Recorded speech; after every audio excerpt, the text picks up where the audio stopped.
Our curiosity and desire to explore the universe are both age-old and unending. Even in prehistoric cave art, we see signs of cosmic wonders. Yet, actual space travel is a very recent phenomenon for us here on planet Earth. Hello, and welcome back to our channel Tech Nation. In today's video, we are going to talk about what really happened to NASA's iconic Voyager mission, and how it came to end after 45 years. Without any further ado, let's get straight to the point.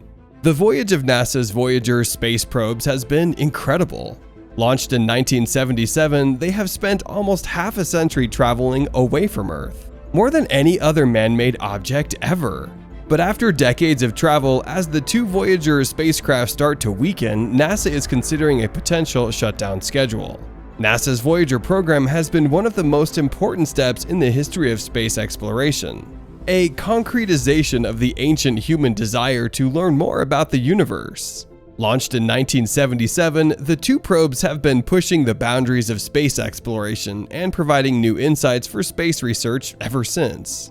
The distance these probes have traveled from planet Earth more than anything ever made by humans cannot be overstated.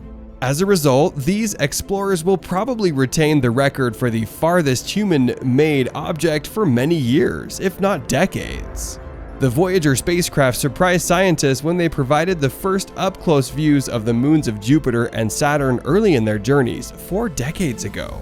Astronomers had assumed that these celestial bodies would be as inert and crater-pocked as our own moon, but they actually contain active volcanoes and fissured ice fields. Voyager 2 was the first spacecraft to pass by Uranus in 1986, and 3 years later it flew by Neptune. It is the only spacecraft to have traveled this way so far. As the probes travel 14.5 billion miles from Earth, they are helping scientists make astonishing discoveries about the unexplored regions of the universe. While the spacecraft is operating well, messages from the Voyager's attitude, articulation, and control system, which keeps the spacecraft and its antenna in the proper orientation, are not reflecting what's actually happening on board. Recently, Voyager popped back up in the news cycle. It turns out Voyager 1 is sending back data that doesn't quite make sense. In fact, while NASA says that the antenna that sends back data to Earth is still working, the data may appear to be randomly generated or does not reflect any possible state it could be in. Getting to the bottom of this confusion is no easy matter, however, due to the vast distance between Earth and Voyager 1. Communication involves long delays, almost making the spacecraft a victim of its traveling feet. Imagine you have a conversation with somebody in which you can only say a word every day, Zurbuchen said, and you only hear back every other day. That's the kind of discussion that we have. Although he acknowledged that the spacecraft cannot operate indefinitely, Zurbuchen is sure that the Voyager team will find the answer. In addition to the current communication problems, Voyager 1 is currently operating at substantially lower temperatures than it was intended to, due to the nuclear power source's deterioration.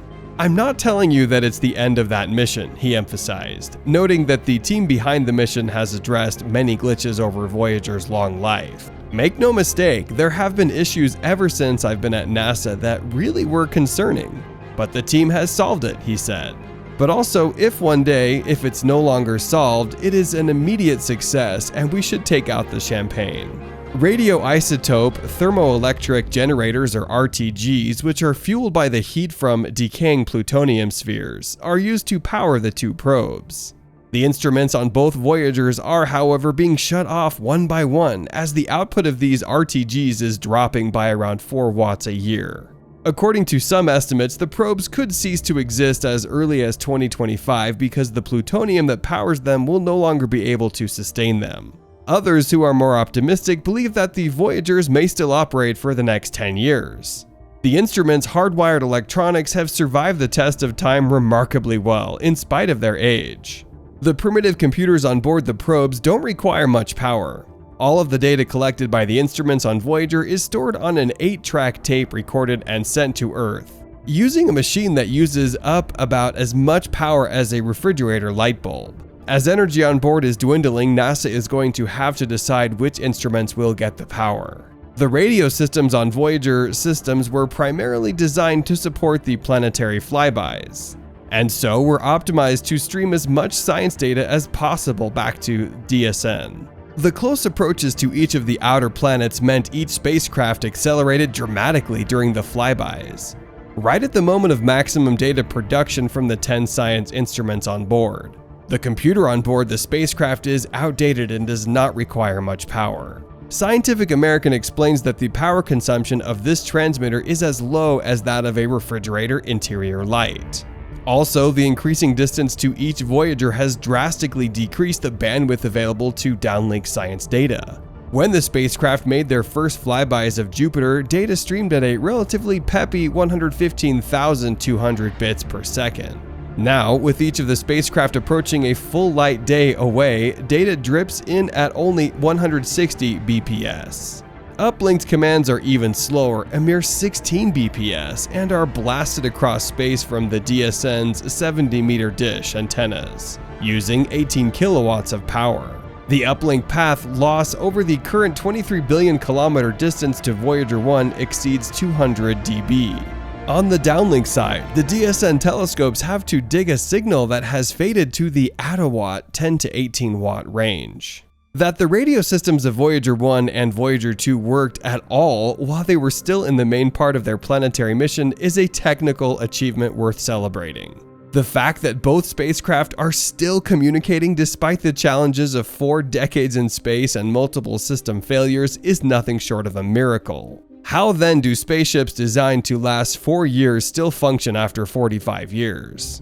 As it turns out, a lot of preparation and laborious work made it possible. Additionally, as time passed, the team behind the Voyager space probes turned off some of these spacecraft systems. They have been able to reduce the amount of energy needed to keep everything functioning because of this.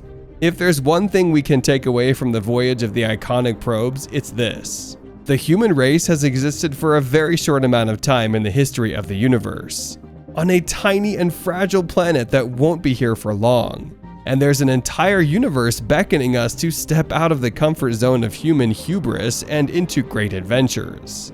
At the very least, NASA wants to keep the probes running until 2030. Even after they have sent their final messages back to Earth, they will still be floating through space. Probably long after the demise of our sun, and maybe, just maybe, one day someone will come across those notes and get a glimpse of the optimism and tenacity that inspired humanity to aim for the stars. In the last 45 years, it has brought an amazing amount of progress in the quest to explore space.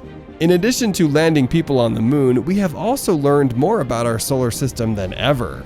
At the center of many of these discoveries are 2 old space probes. It will be sad to see the great mission eventually come to an end, since over the years, both Voyagers have offered humanity a view of space unlike anything we have ever seen.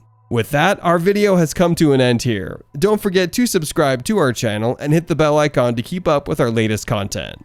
Thank you for watching, and we will see you in the next video.